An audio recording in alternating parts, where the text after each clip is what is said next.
Bismillahirrahmanirrahim. Assalamualaikum warahmatullahi wabarakatuh.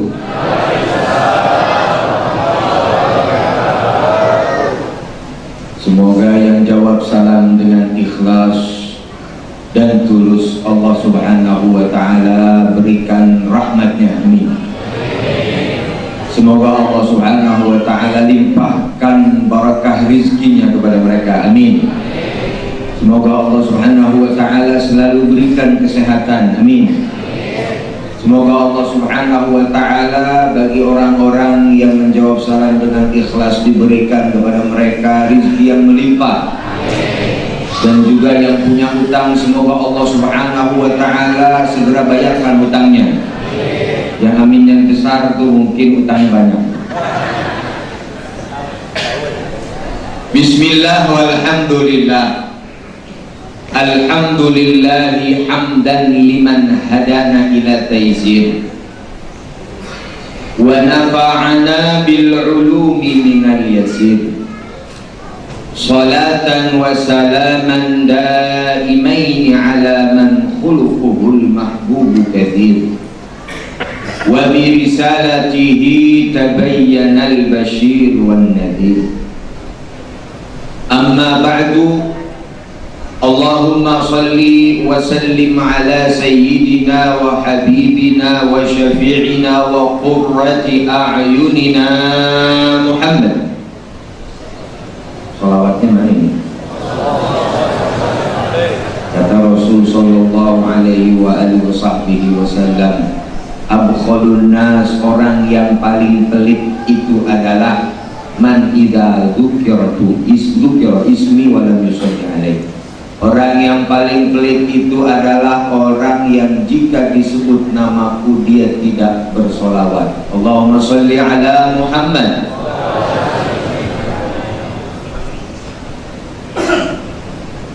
Qala Allah Ta'ala fi muhkami tanzilihi wa huwa asdaqul qailin, yarfa'illahu alladhina amanu minkum walladhina utul ilma darajat. Wa qad qala Allah Ta'ala fi muhkami tanzilihi, qul hal yastawi alladhina ya'lamuna walladhina la ya'lamun.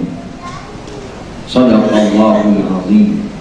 Wa qala Rasulullah sallallahu alaihi wasallam, mathalul alimi 'alal 'abid kamathalil qamari 'ala sa'iril kawakib, innal ulama'a warathatul anbiya. Hadaratul mukarramin yang saya hormati, para jamaah masjid apa namanya, Al-Habibur Rahman yang dirahmati Allah subhanahu wa ta'ala. Habib artinya kekasih, Rahman itu artinya Allah. Semoga yang hadir di sini ibu-ibu dan bapak-bapak termasuk orang-orang yang dikasihi dan dicintai Allah, amin. Juga yang saya hormati para pengurus Masjid Habibur Rahman, para asatidz, para kiai, tuan guru, ada tuan guru di sini ya, sebutnya ya, tuan guru, para ustadzah, juga para mubaligh, wabil khusus jajaran pengurus Persatuan Mubaligh Dumai, yang semoga Allah subhanahu wa ta'ala panjangkan umur mereka. Bapak RT RW ada nggak nih? Ada. Insya Allah mudah-mudahan Pak RT ada Pak RT. Pak RW mana Pak RW? Oh, ini Kak RW. RT semua. Saya doain mudah-mudahan Pak RT-nya mana? Banyak ya? Oh, kita doakan mudah-mudahan RT ke depan bisa jadi gubernur, amin. Di Papua. Para jamaah sekalian yang dirahmati Allah subhanahu wa ta'ala, saya alhamdulillah pagi tadi sampai mendarat di kota Dumai dengan selamat. Alhamdulillah. Setelah perjalanan jauh dari Jakarta, malam hari ini saya bisa duduk bermuajahah, bersilaturahim di hadapan para kaum muslimin dan muslimat di kota Dumai. Sebenarnya kalau saya mau jujur, sebelum itu saya bersama beberapa jamaah. Di antaranya di sini ada Al-Ustadz Haji Muhaimin dari Jakarta bersama saya, Ustadz Maulana Ishaq yang tadi dijemput juga oleh Ustadz Nandar. Saya sebenarnya pada malam hari ini memang berniat silaturahim ke sini, sampai juga Allah Subhanahu wa taala takdirkan. Sebenarnya malam hari ini ada acara di Kementerian Luar Negeri. Malam hari ini sebenarnya ada acara di Kementerian Luar Negeri. Sengaja saya pilih ke Dumai. Kenapa? Karena saya di sana nggak diundang memang.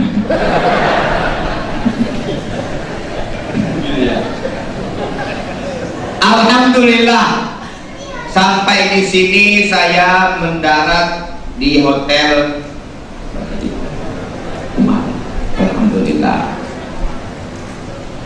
sedikit lumayan ya panas lah gitu, lumayan panas. Tapi lebih panas lagi dulu waktu saya masih mengalami proses belajar. Dumai paling tinggi panasnya berapa Pak? 29, 38. Saya di Sudan pernah mengalami panas kurang lebih 49 derajat Celcius. Kalau menaruh telur di jalanan langsung matang, panas sekali. Ngapain di Sudan? Nggak lama saya di Sudan, cukup sebentar, kurang lebih 10 tahun. Ngapain di sana? Jualan jengkol, ngaji Pak. Para jamaah sekalian yang dirahmati Allah Subhanahu wa taala, pada kesempatan kali ini yang pertama saya tadi sudah mengungkapkan, saya bisa sampai di sini bersilaturahim. Sering kita sebut silaturahmi, yang benar itu silaturahim. Kenapa? Karena kata Rasul sallallahu alaihi wasallam, man arada ayyubsata fi rizqihi wa yunsha'a fi atharihi falyasil rahimahu. Silatur rahim, bukan rahmihu bukan, tapi rahimah. Hadis riwayat yang diriwayatkan dari Nabi sallallahu alaihi wasallam, siapa orang yang ingin jembar rizkinya, jembar paham dari orang, siapa orang yang ingin luas rizkinya, yang ingin panjang umurnya, maka hendaklah dia menyambung tali silatur rahim, bukan rahim, silatur rahim. Banyaknya rizki, sedikitnya rizki, itu aturan Allah. Ada yang kita punya kelapa sawit 100 hektar, ada yang punya 1000 hektar, amin. Yang belum punya supaya punya, amin. Ada yang punya ya ala kadarnya. Kata Allah Subhanahu wa taala, nahnu qassamna bainakum, itu sudah dibagi-bagi di sisi Allah. Ada yang kaya, ada yang miskin, ada yang jelek, ada yang cantik, ada, itu sudah bagian dari Allah Subhanahu wa taala. Tinggal bagaimana kita memproses ridho, bagian dari Allah Subhanahu wa taala. Tapi kita dituntut untuk bisa berusaha menggapai rizki Allah Subhanahu. Ada yang rizkinya banyak tapi sakit terus, ada nggak? Ada yang miskin tapi nggak sakit-sakit. Ada nggak? Maka kalau orang di daerah saya itu yang miskin mah biasanya jarang sakit. Paling sakitnya gatal-gatal, meriang, pusing ya. Tapi orang-orang yang kaya baru masih muda sakitnya udah diabetes, asam urat, ya nggak? Nggak tahu di sini orangnya sehat-sehat mungkin ya. Kalau di Jakarta banyak yang sakit pak masih muda pak. Jarang yang sudah tua-tua itu sehat. Tapi di sini saya lihat masya Allah masih segar bugar. Semoga Allah pelihara kesehatannya. Dan sehat. Maka saya kalau dipilih, pilih mana? Apa lebih baik sakit banyak uang atau sehat sedikit uang? Apa lebih baik banyak uang tapi sakit atau sedikit uang tapi sehat? Pilih mana? Pilih mana? Nah itu mah maunya pilih cuma dua.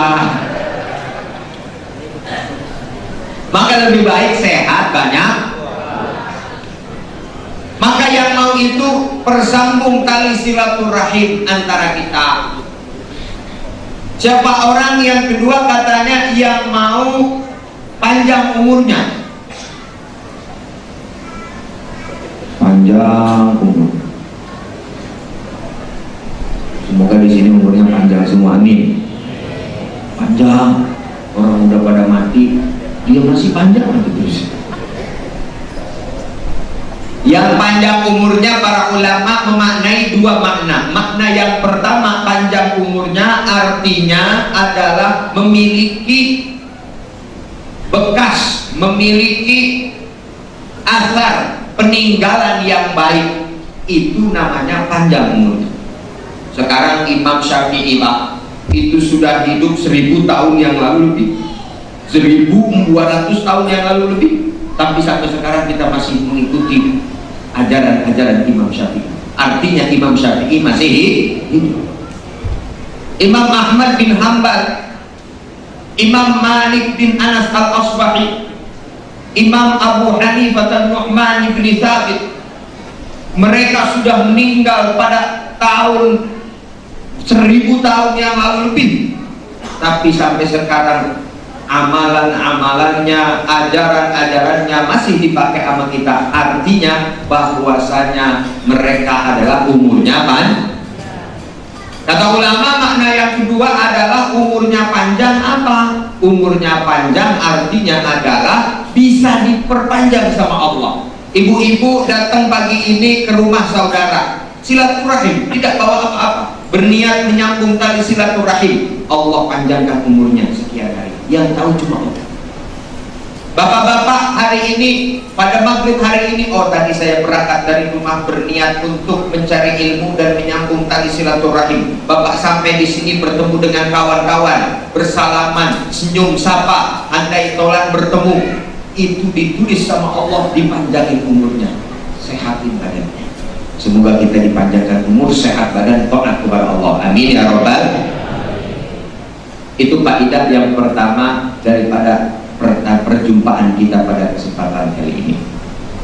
Yang kedua, saya di sini berniat untuk membagi apa yang telah dititipkan oleh Allah, dan Bapak Ibu tentunya ingin mendapatkan ilmu-ilmu Allah yang diberikan oleh saudara-saudara kita. Bapak Ibu sekalian yang dirahmati Allah, ngaji hukumnya wajib, nikah hukumnya sunnah, bahkan bisa menjadi 5 hukum. Hukum asalnya adalah sunnah. Maka kita nggak boleh tinggalkan ngaji, mengkaji ilmu-ilmu Allah subhanahu wa ta'ala dimanapun kapanpun kita berada. Karena yang kita bawa menuju Allah subhanahu wa ta'ala tidak selamanya kita hidup di dunia ini. Ada yang umurnya panjang, ada yang umurnya pendek. Maka bekal yang pertama adalah ilmu. Kata Allah subhanahu wa ta'ala, qul hal yastawil ladina ya'lamuna wal ladina la ya'lamun. Katakanlah, apakah sama antara orang yang tidak mengetahui dengan orang-orang yang tahu? Maka dalam hadis Nabi SAW diriwayatkan oleh Imam Ibnu Majah, talabul ilmi fariidatun ala kulli muslimin wa muslimatin. Mencari ilmu hukumnya wajib, hukumnya wajib buat muslim laki-laki dan muslim perempuan. Wabil khusus ilmu dua, ilmu ngaji dan ilmu fikih. Kenapa harus ngaji dan fikih Ustaz? Karena yang namanya ngaji Al-Quran itu wajib kita bisa. Kalau kita tidak bisa mengkaji ataupun mengaji ilmu Al-Quran sesuai dengan anjuran-anjuran Nabi dan para ulama, artinya kita tidak mengetahui inti daripada agama Allah Subhanahu wa ta'ala. Ngaji Quran di masjid, di surau, di musola, wajib hukumnya. Jangan sampai seperti orang-orang yang ada di kampung saya, di daerah saya, ada bapak-bapak males ngaji. Kenapa dia males ngaji? Habis maghrib karena ada bola champion, akhirnya dia nggak ngaji. Malam Jumat biasanya kumpul nggak di sini, baca Yasin nggak di sini. Baik di rumah masing-masing, baiknya kita ba'da Jumat, ba'da sholat maghrib malam Jumat, kita baca Yasin. Kumpulin anak-anak, kumpulin saudara, orang-orang yang ada di rumah kita. Kita baca surah Al-Kahfi. Kata Rasul sallallahu alaihi wasallam, siapa orang yang membaca surah Al-Kahfi pada hari Jumat, kata Rasul, kana lahu nuran ma bainal jum'ataini, maka itu adalah merupakan cahaya baginya di antara dua Jumat.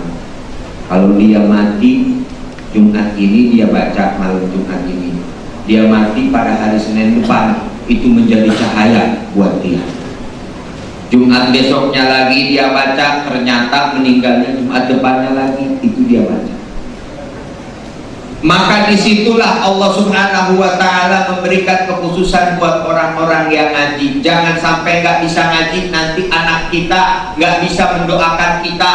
Biasanya kalau di daerah saya itu orang kalau meninggal, sebelum meninggal dibacain Yasin. Kata Nabi sallallahu alaihi wasallam, "Iqra'u Yasin ala mautakum." Bacakan Yasin kepada saudara kalian yang meninggal. Maka dibacakan Yasin. Jangan sampai anak-anak kita nggak bisa baca Yasin. Bisanya dibuka baca Yasin, Yasin yang ada terjemahnya tuh, bawahnya ada latinnya. Dia nggak bisa baca Quran. Bismillahirrahmanirrahim. Abang, adek nggak pada bisa baca Quran.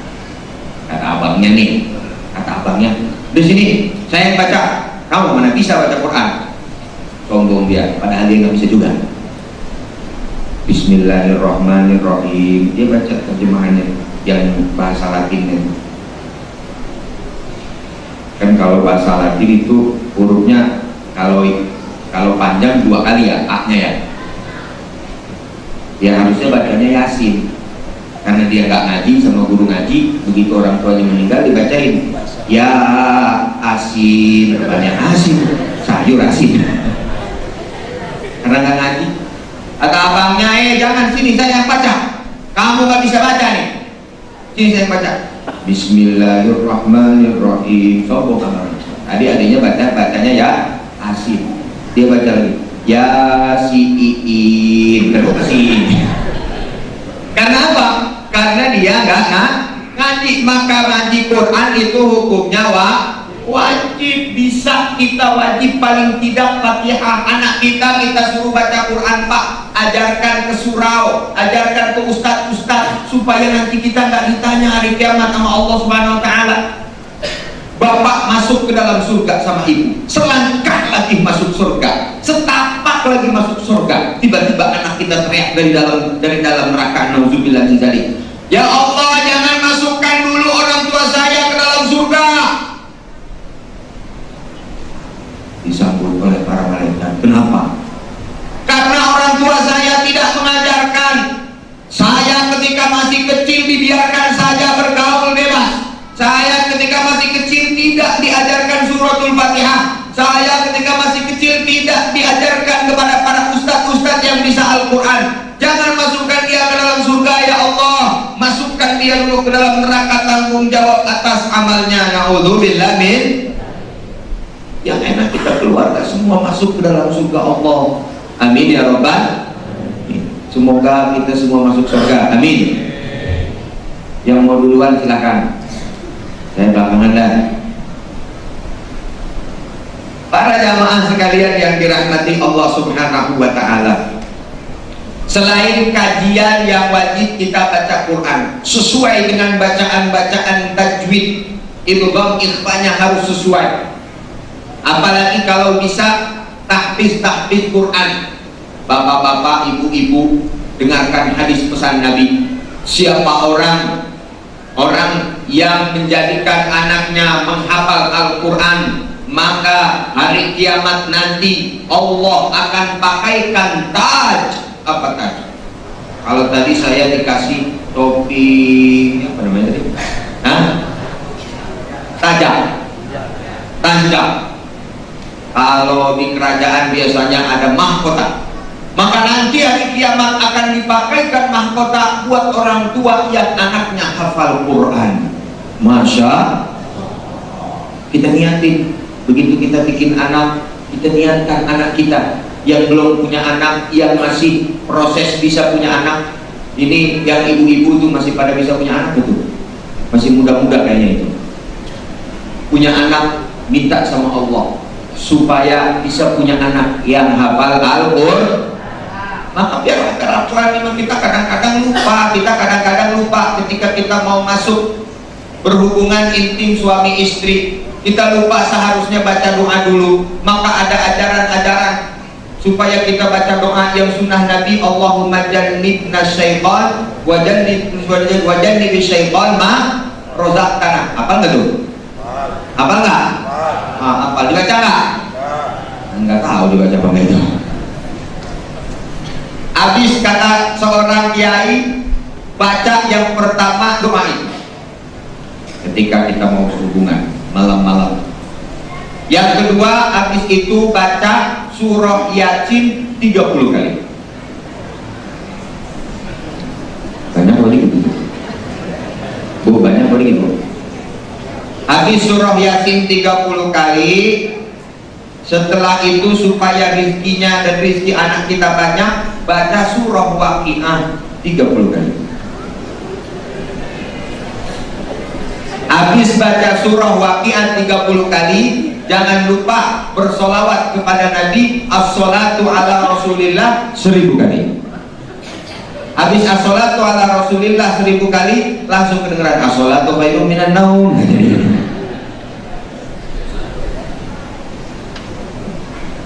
Para jamaah sekalian yang dirahmati Allah. Yang kedua, selain ngaji Al-Quran, wajib kita ajarkan kepada diri kita dan juga keluarga kita. Qu anfusakum wa ahlikum nara, peliharalah diri kalian dan juga keluarga kalian dari api neraka. Kadang-kadang kita cuma menanyakan anak kita dapat ranking berapa di sekolah, tapi kita tidak pernah menanyakan sudah bisa atau tidak anak kita suratul Fatihah. Betul kan? Betul atau tidak? Kita tidak bertanya sholat anak kita bagaimana, tapi kita tanyakan sudah lulus atau belum, kerjanya nanti di mana, uangnya bagaimana. Padahal yang bisa menyelamatkan kita, yang bisa mendoakan kita, anak-anak kita yang soleh, yang bisa mendoakan kita ketika kita tidak ada. Semoga anak kita menjadi anak-anak yang soleh. Amin. Yang kedua yang perlu dipelajari adalah thalabul ilm, mencari ilmu. Kata Imam Az-Zarnuji dalam kitabnya Ta'limul Muta'allim Thariqut Ta'allum, beliau bilang afdhalul ilmi ilmul hali, bahwasanya ilmu yang paling bagus, yang paling utama adalah ilmu hal. Apa itu ilmu hal? Ilmu yang kita butuhkan. Apa itu ilmu yang kita butuhkan setiap hari? Ilmu bagaimana kita bersujud berhadap kepada Allah Subhanahu wa ta'ala.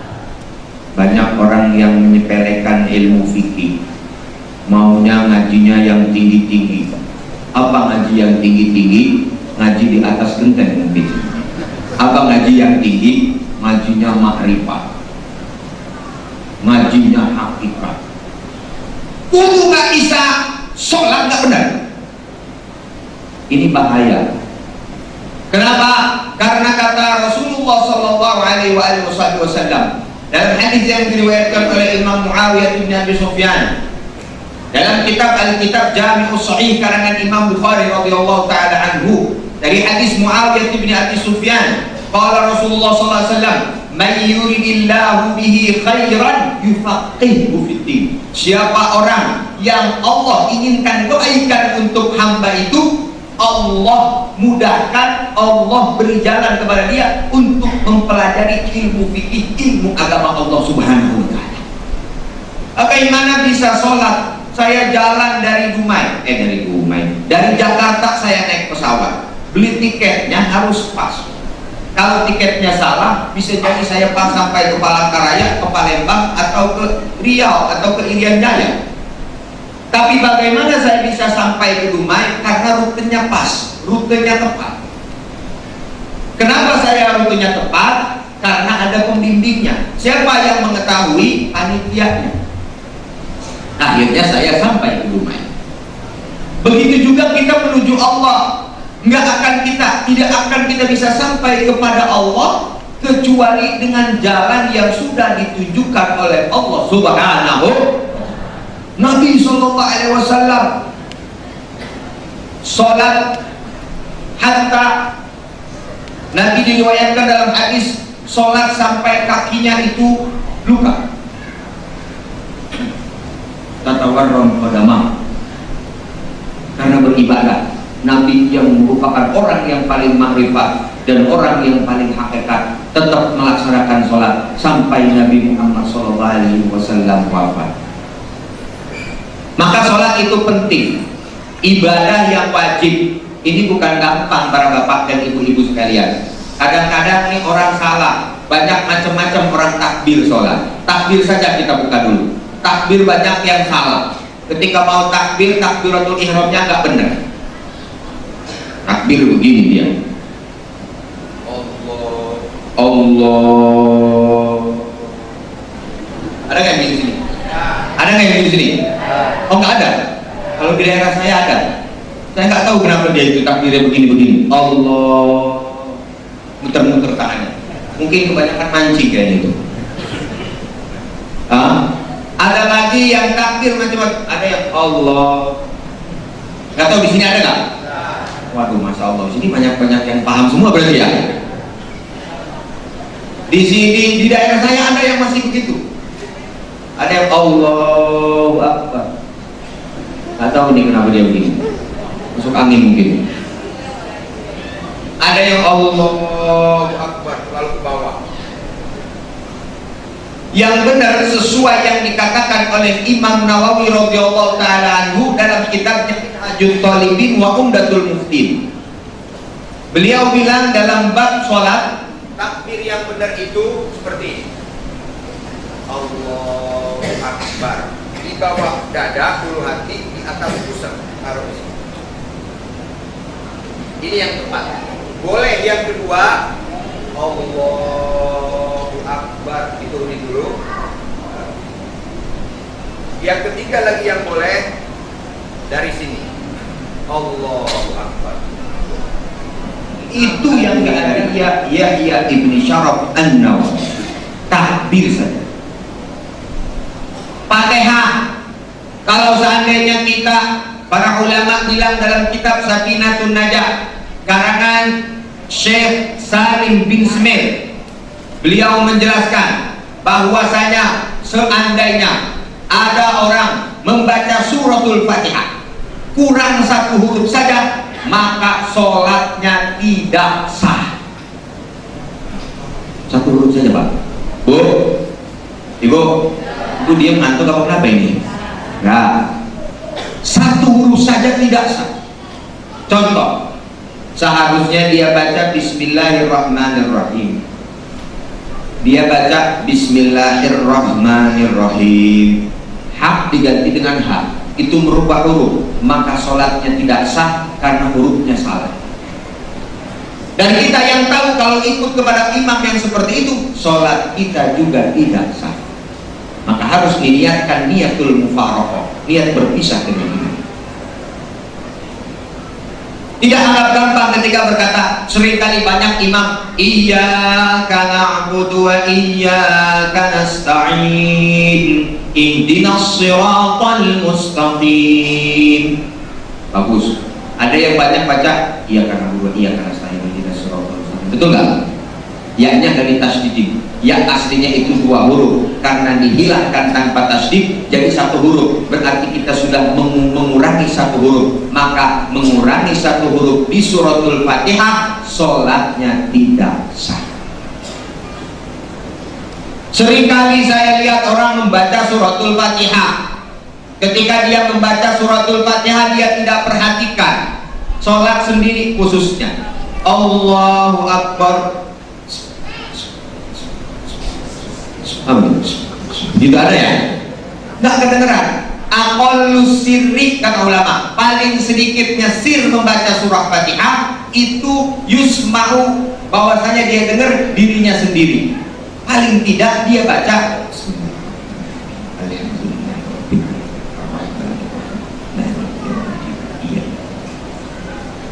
paling tidak dia dengar.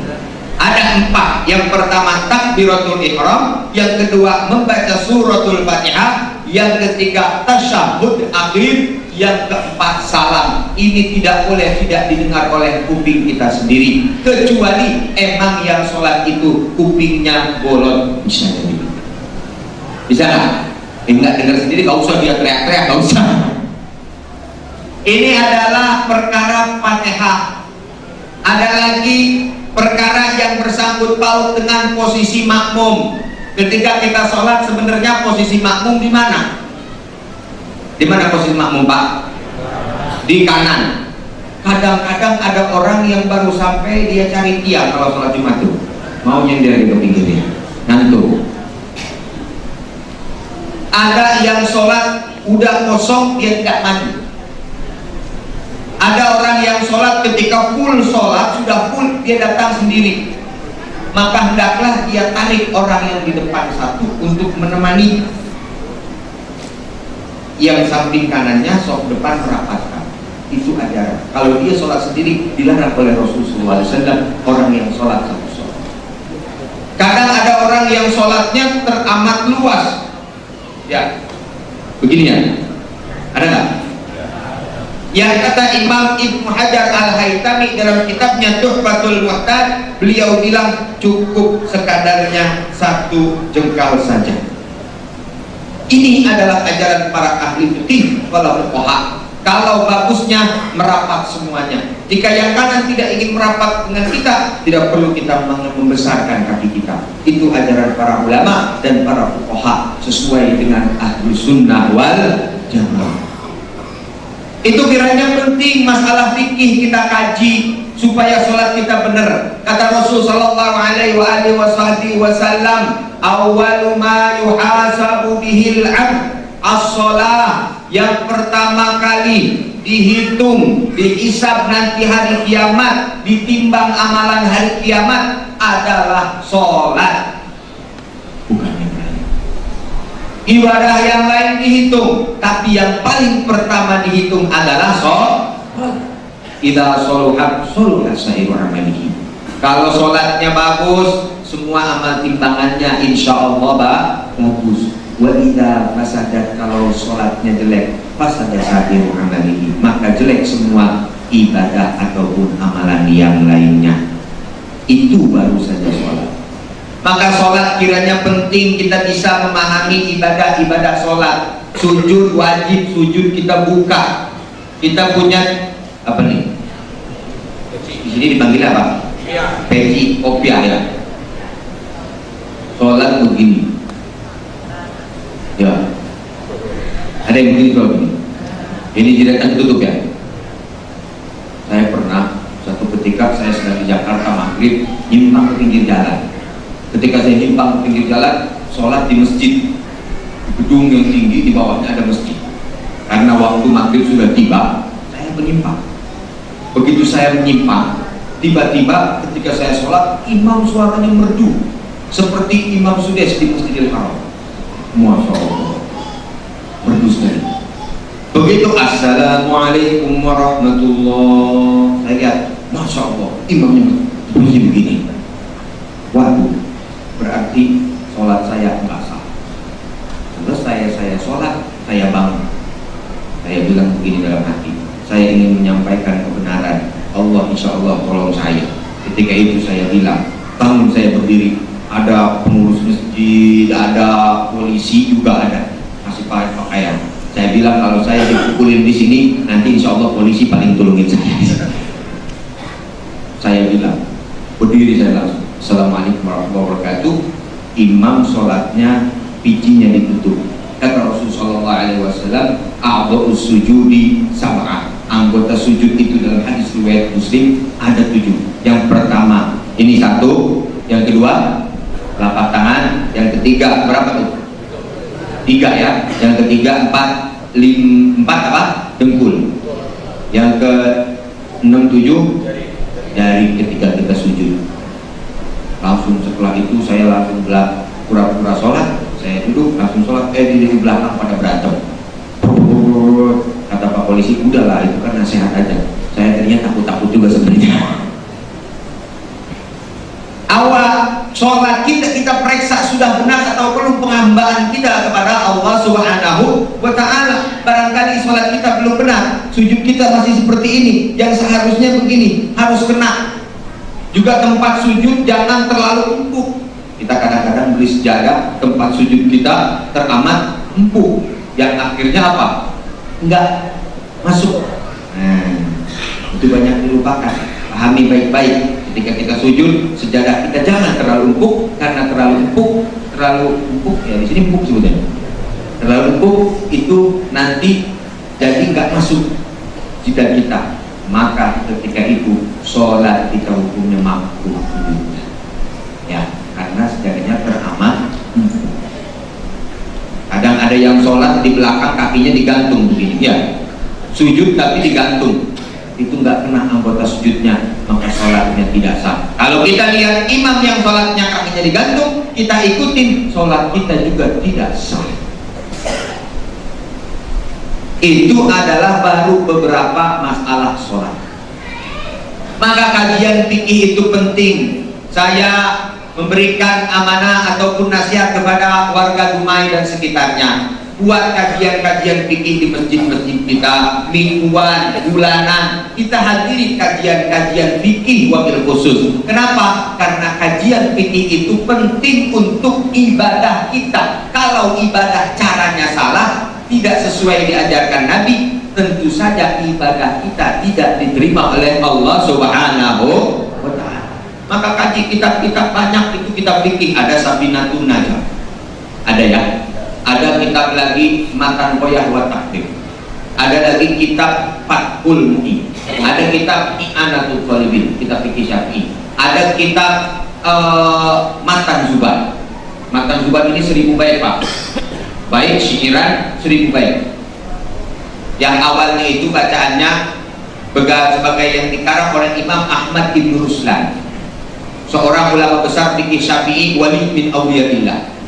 Beliau bilang dalam awal kitabnya, alhamdulillahi dzil jalali wa syari'il harami wal halali, thumma salatullahi ma'salami ala nabiyil mustafa tihami Muhammadil hadi minal dhalali wa afdalus suhbi wa khairu ali wa ba'du hadi zubadun nadamtuha abiyatuha alfun bima qad zibtuha yashulu hifzuha ala al-aqbali nafi'atun li muqtadir rijali takfi ma'at tawfiqi lil mushtaghili in fuhimat wa utbi'at bil amali fa'mal walau bil musyrika zakati takhruj bi nuril ilmi min zulumati fa'alimun bi ilmihi lam ya'malan mu'adzabun min qabli ubadil watan. Terusin kan ini? Cukup ya? Itu ada 1000 bait. Itu bait-bait itu menjelaskan tentang fikih, bagaimana tata cara kita beribadah, fikih bagaimana cara kita berdagang, fikih bagaimana cara kita melakukan syariat-syariat Allah Subhanahu wa Ta'ala. Para jamaah sekalian yang dirahmati Allah Subhanahu wa Ta'ala, pada kesempatan malam hari ini juga kiranya kita perlu mengingat kembali akidah kita, keimanan kita kepada Allah Subhanahu wa Ta'ala. Karena banyak sekali orang yang imannya sudah tergelincir akhir-akhir ini. Kata Allah Subhanahu wa ta'ala, fa'lam annahu la ilaha illallah. Ketahuilah bahwasanya la ilaha illallah, tiada Tuhan selain Allah. Ini adalah perintah kita untuk mempelajari ilmu tauhid sesuai dengan ulama ahlu sunnah wal jamaah dan salafus saleh. Mempelajari akidah-akidah yang diwariskan oleh para ulama-ulama yang sangatnya bersambung sampai kepada Rasulullah Sallallahu Alaihi Wasallam. Anak kita ajari akidah, bagaimana supaya dia ketika dewasa nanti tidak tergelincir akidahnya. Kata Imam Ibnu Ruslan dalam kitabnya juga Matan Zubat, awal wajibin alal insani ma'rifatul ilahi bistiqani wa nutqu bisyahadatain tubira li sihhatil imani mimman qadara in saddaqal qalbu wa bil a'mali yakunu dha nafsin wa dha kamali fakun minal imani fi mazidin wa fi safa'il qalbi dha tasdini bi kasratis sholati wa ta'ati wa takmalin nafsi min syahawati fa syahwatun nafsi ma'al dhunubi mujibatani qaswatil qulubi. Kata Imam Ibnu Ruslan, awal wajibin alal insani, yang paling pertama diwajibkan oleh manusia ma'rifatul ilah, mengenal Allah Subhanahu wa ta'ala. Sifat Allah yang wajib, sifat Allah yang mustahil. Jangan sampai apa yang wajib buat Nabi, apa yang mustahil buat Nabi. Kita harus tahu sifat Nabi siddiq, amanat, tabligh, fatonah.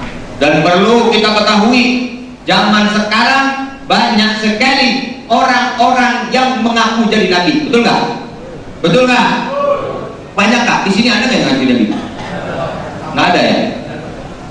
Waduh, zaman belum lama itu ada yang ngaku jadi nabi, yang gapakar itu ya? Apa itu namanya ya? Dia bilang apa? Bahwasanya saya adalah utusan. Utusan apa? Katanya utusan. Waduh, katanya dia ini nabi. Akhirnya waktu itu saya ingat pada tahun 2000 berapa sebelum tampil yang kedua, tampil di La TV. Dulu ada TV La TV. Di La TV itu di depan, Nabi di depan sama profesor, disediakan air Pocari Sweat. Nabi kekurangan ion. Nabi di depan. Ini adalah arilan-arilan yang baru. Kata Nabi SAW terakhir, kata Nabi SAW, saya bunuh min ummati salasuna dajjalun. Ingat baik-baik untuk akidah kita. Akan ada umatku 30 dajjal kecil. Kulluhum yadda'una annahum nabi. Semua mereka bakal mengklaim dirinya adalah nabi. Walakin la nabiyya ba'di. Akan tetapi tidak ada nabi setelahku. Ini akidah yang perlu kita tancap di hati kita dan keluarga kita. Wallahu a'lam bishawab. Assalamualaikum warahmatullahi wabarakatuh.